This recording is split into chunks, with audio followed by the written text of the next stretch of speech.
Now, it may sound like lyrics to a song, but we found love in one of the most unlikely places, in the COVID unit of the third floor of UMC. Nurse Maritza Soto will never forget how she contracted COVID-19. She wants to forget how she passed it on to her 65-year-old husband, but this story has a happy ending. It made for an unforgettable stay in room 310, which nurses there playfully renamed the honeymoon suite.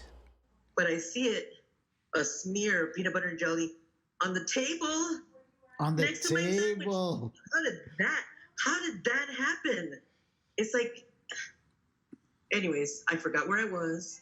I was 5 years old again, and I went, oh. It was lunchtime for Nurse Maritza Soto, but she realized she hadn't cleaned the table that smear fell on, and her fears came true. That was Wednesday. Thursday, Friday, I went to get some fasting labs and some drugs, medication.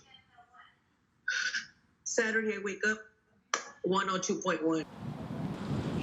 By Tuesday that week, she tested positive for the coronavirus and was quickly admitted to the intensive care unit, the same unit she worked in at UMC.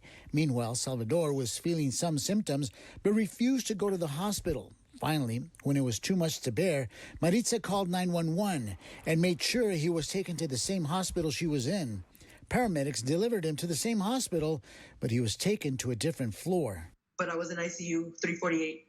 He was in 623. Desperate to hear from each other, they had nurses exchange their love letters. I asked Salvador to read what he wrote to Maritza and how Maritza responded. It says, "To my love, you have no idea how deep my love is for you. More than life itself.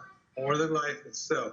And I told him, I know you love me, and I love you so much, and I'm so sorry. I could have been the catalyst to your death, and you didn't care.